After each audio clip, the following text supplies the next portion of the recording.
Can you tell from the background? We're excited to be here tonight. I have Dr. Dina Strachan of Aglow Dermatology, and she is many, many things, and I will share some of them with you. But I will tell you first that we are excited about the summit on May 4th from 10 a.m. to 2 p.m. We have door prizes. We have wonderful speakers and experts, one of which you will meet tonight.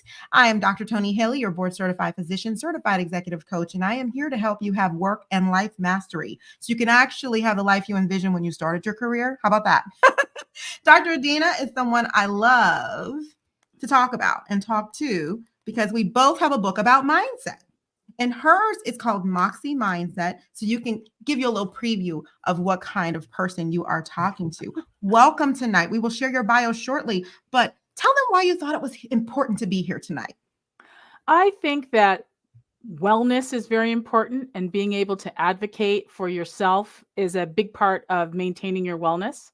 It makes you feel empowered. It reduces your anxiety. And, how can you advocate for others if you can't advocate for yourself? That's where you start. Yes. You have been advocating since birth. I'm pretty sure you came out that way, but let's talk a little bit about her. Who is she? Dr. Dina is the founder and director of Aglow Dermatology. It's a premier independent medical practice in New York City. And I know she owns the building, so I'm telling you, she's the one to see. She is an internationally recognized Harvard and Yale educated, board certified dermatologist with her best-selling book, Moxie Mindset, The Secrets of Building a Profitable independent physician practice in a competitive market like New York City. She completed her residency training at the University of California, San Francisco, and currently holds a faculty position at NYU. She's a popular expert in the local and national media. She's appeared on, are you guys ready? New York Times, Dr. Oz Show, Health, Rolling Stone, Crain's New York Business, Good Morning America, and more. Dr. Strachan appears as an on-camera expert in the Netflix series, go watch it, The Black Beauty Effect. In addition to her clinical work, she is a popular consultant in beauty, health, legal, and health technology industries. So you can see why I wanted to bring her here so she can bring some wisdom. Welcome. My pleasure. I'm thinking about lots of things that patients don't know. As a business owner, as a mom, as a person who cares about the quality of care you deliver and all the barriers to delivery of that care, we are going to have a very robust conversation at this summit. But in preparation, can you talk to them a little bit about what drives you to give patients the power, give other business owners the power to advocate for themselves? Well, I think healthcare is very important. I mean, in our country, we spend so much money on healthcare because it's something that we value. And of course, my mom was a doctor, and she used to say, if you don't have health, you have nothing. I mean, it's very hard to go through life and not have health and wellness. It's much more of a struggle. And so as we navigate our lives, I feel like it's very important to be empowered empowered means knowledgeable and knowing what you should do and understanding what's going on, what you see and behind the scenes, that you just have a smoother time.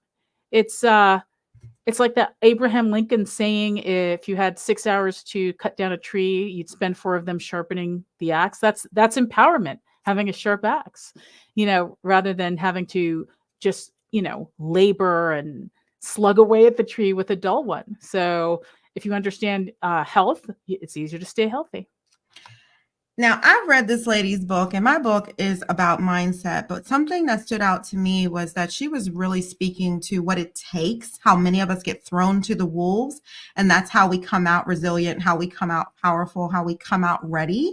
You were thrown into all kinds of situations during your training that led to you being a business owner. Can you kind of share with them some of that journey? Well, I would say like one of the first jobs I took coming out of, the first job I took coming out of residency was at a training program in Los Angeles that was on probation at the time. And it was in South Central Los Angeles. And a lot of people would have thought that wasn't an attractive job, but actually that seemed attractive to me because it seemed like I could learn a lot. Mm-hmm. I'd learn how I'd get to do everything. So I'd understand how running a program is. Yes. And I could see a before and after. Everything wasn't all set up and then like pretty looking when I walked in. And then if it's pretty looking when I walk out, I knew that I had some impact. I read something that was really stopping me in my tracks in your book, and you said some of us need to really ditch the sugar daddy mindset. I think so many women really they should pay close attention to your response to what the heck is a sugar daddy mindset in relation to all the things that you say you want. It's that idea that somebody's just going to come rescue you and they should. Now, I have nothing I have nothing against people receiving. There's Sure, nothing, sure. receiving is good. And I think a lot of times women, professional women have issues with receiving. Doctors have problems with receiving, but there's a time to receive and there's a time that you're supposed to do things for yourself. Mm, So if you're expecting someone else to fix it for you, when really what you're supposed to be doing is actually learning how to fix it yourself and sure. even learning how to collaborate with others, that's kind of Right. like a sugar daddy mindset. And that's like victim. That's a victim. It doesn't help. With so many threats, which we'll talk about some 3 core threats at our summit, with so many threats to quality healthcare all around us, waiting for someone to save women when all they do is take from women, attack women, labor. We're doing so much labor in the world. Yes. It's just it's a dangerous setup for us to lay down and get walked on. So, how long have you been an advocate for women? Oh gosh. Since I was in pull-ups, if they didn't have pull-ups at that time, since I was a toddler, I've been an advocate. I know, and it's wonderful to have an advocate make sure that we have the next generation of doctors. I want you guys to realize that if we, as the current clinicians or the current people in leadership in healthcare, are not making sure that the next generation gets the tools they need, mentorship that they need, if we're too busy, what would happen to the next generation?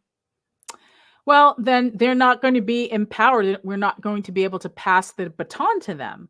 Right. And we're seeing some of that now, Tell me actually. about it. Yeah. Well, particularly after the pandemic, I grew up Generation X. And so we were raising ourselves. We were the latchkey kids. But there was some value to that. There's a Yeah. gift in that. Yes. We are confident adulting. Like we've been adulting forever. So Sure. it's interesting, particularly as an employer, when you bring someone in new, and they've even Yes. talked about this in medicine. Right. I remember reading an article, your health may depend on your doctor's childhood hobbies. And it was about Mhm. how that moment, and I'm sure you remember from medical school where you're overly qualified for what you're doing, and you're just like cutting, you don't even get to cut a suture and you're Yeah. wanting to do the surgery. And then finally they hand you that scissor and you cut the suture and then they tell you it's too short or too long. But uh, what they were finding when they finally handed over, is that they weren't confident and able to cut the suture, and Mm. that they didn't have the fine motor skills that we got Yes. from cursive and whittling and crocheting and knitting and playing the piano, even if you didn't want to. No Right. one, no one screened for that because that was just expected, you know. And so Yes. then what do you do? What do you do at that point when someone doesn't have that? And I see that as an employer where I have people who are college educated sometimes or just Mm. 30 years old and been working, they can't mail a letter. That's actually a skill that my friends and I always make sure our kids do these things on a regular basis because it's a lost art to be creative, use your hands. I am trying to recall when we learned how in our childhood, but we had a lot of creatives in our family, so it was when we were like 3 or 4 or 5, we were crocheting and knitting and doing all these things. In this generation going forward, we want to make sure that no matter what threats come, they feel good about speaking up. Yesterday, Jess, our money expert, was saying that I said, "Yeah, we grew up being seen and not heard," and she said, "Yeah, and I stifled my voice as a result." Going forward, what do we want to do to make sure that people feel positive before they even speak up so that they can reclaim their opportunity for quality healthcare? I think part of it is listening, because I feel like we get into that struggle between advocating isn't always being oppositional or flying up at someone. Sometimes listen and then process, because if you don't understand what's going on, it's hard to advocate. Yeah. And I feel like nowadays people have access to a lot of information, but you still have to be patient and process it and understand it. When you think about all the different people involved in moving them from I need an appointment to I am seeing the doctor, how many people, I'm just thinking about that. Since you own a practice, you really know that answer. How many people do they have to encounter to go from even a referral to you? Well, if in my office, whoever it is that they encounter to make the appointment, some people do it electronically, some people get on the phone, even occasionally people come in to do it. So there'd be one person there, and then when they come in, they get checked in and brought into a room. So that could be one or two people, and then they see me. So if you have four different people that you might have seen, you can see how it's like playing the game of telephone. You guys need to really make sure you know by the time you get to the end of this assembly line, we're really just trying to make sure that you can optimize your care and optimize your communication. And I do think it's a lost art, communication. Yes. Nowadays, there's people who will not answer the phone. They'll just say, text me, So Yeah. when we think about positive experiences in healthcare, I thought it would be good for us to give them a little homework. Anything you want them to do or think about or ponder before our conversation? Well, think about a positive healthcare experience you had, and what about that was positive, and how you would like to see that amplified. Yes. If everybody could recreate it's almost like an SOP, a standard operating procedure for having a quality visit, for having a quality outcome. Let's not even focus on the visit, because a lot of times we're not getting the news we want to hear. It's not always positive news, but Yeah.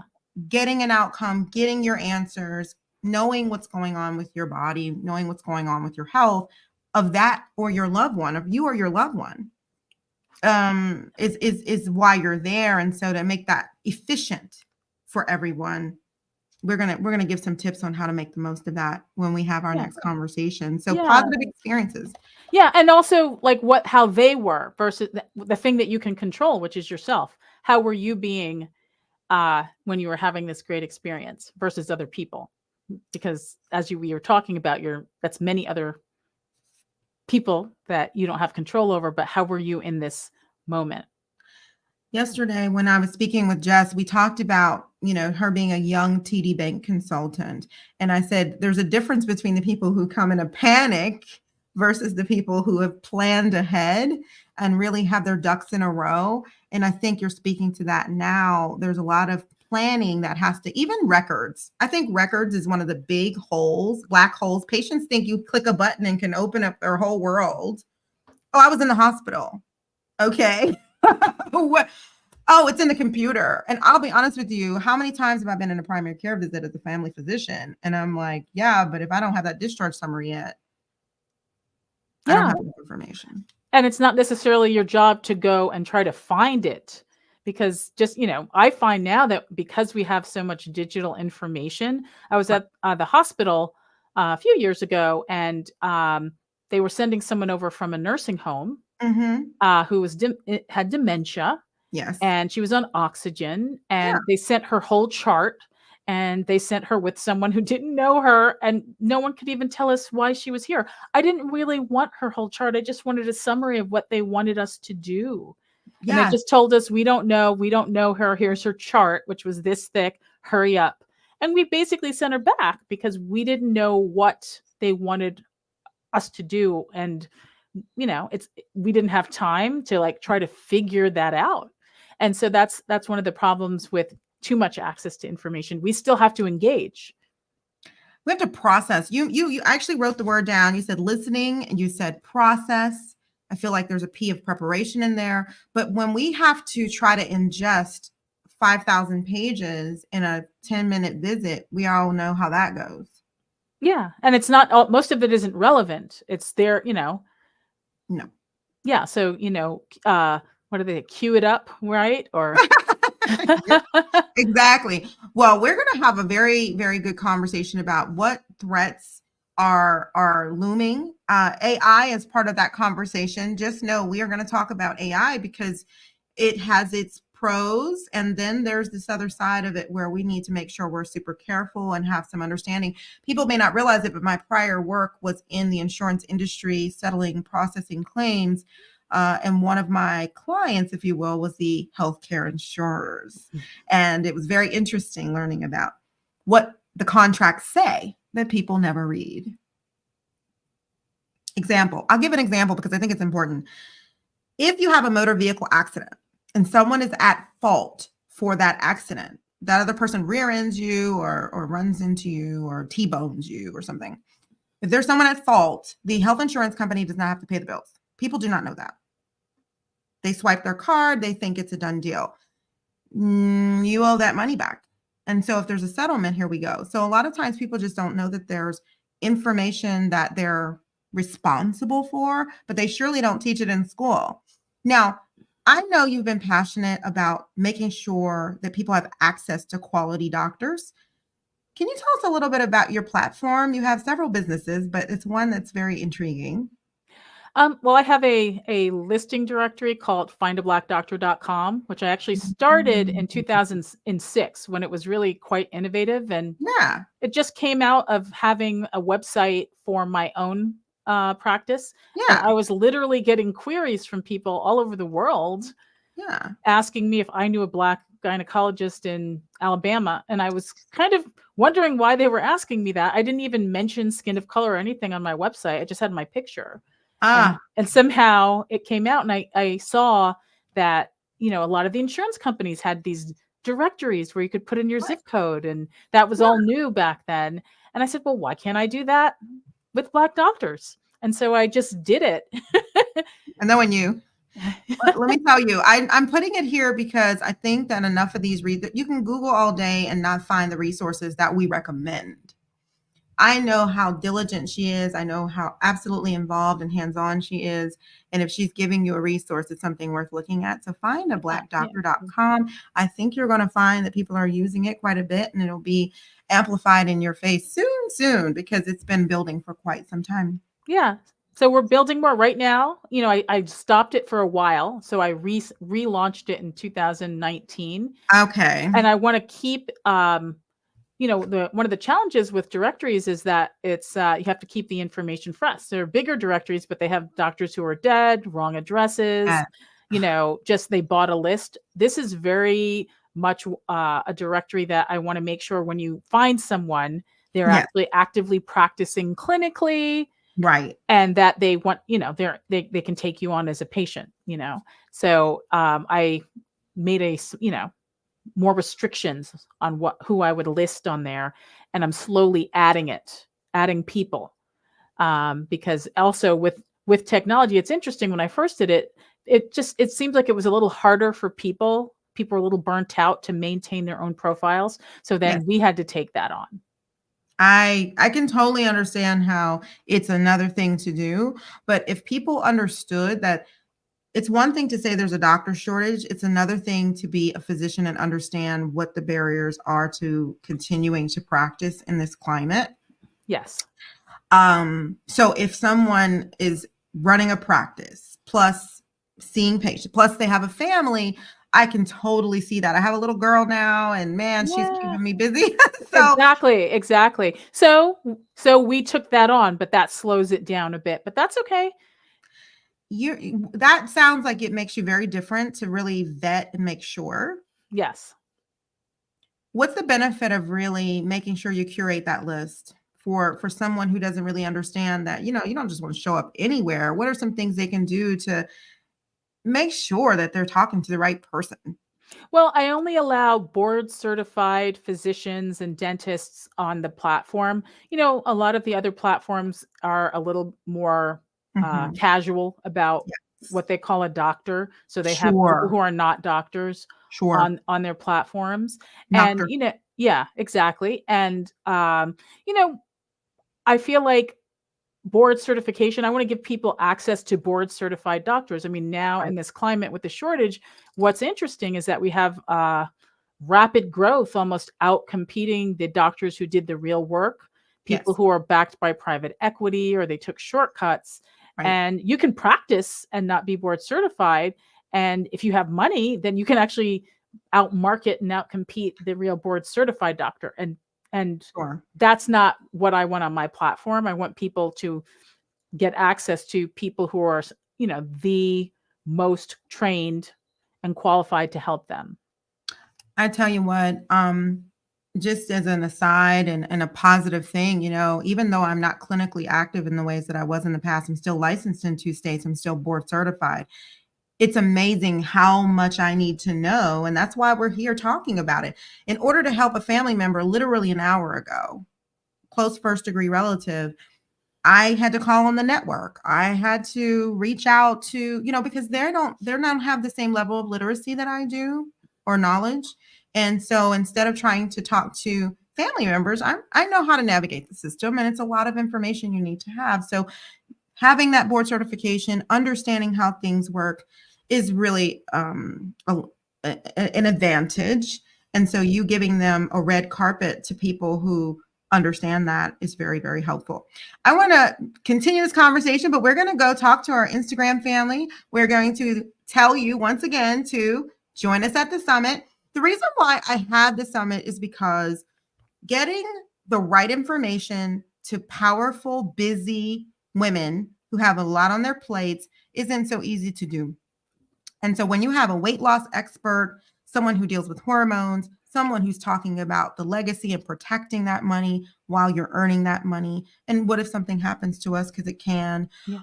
having someone who can help you manage stress and the things that are coming at you. And then Dr. Dina, my goodness, she's actually helped me. We'll talk a little bit about that at the summit. She is, man, I'll tell you, having the right people on speed dial is something I'm trying to offer you. So I'm a whole legacy.live is coming to you on Saturday, May 4th at 10 a.m. Eastern Standard Time. I'm a whole legacy.live. Register. We look forward to seeing you there. Share so that other people will have the benefit of all of this knowledge and information. Any parting words for our audience?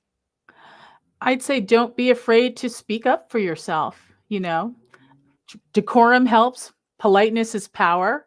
But, Mm. if you don't do it, it's actually scarier not to.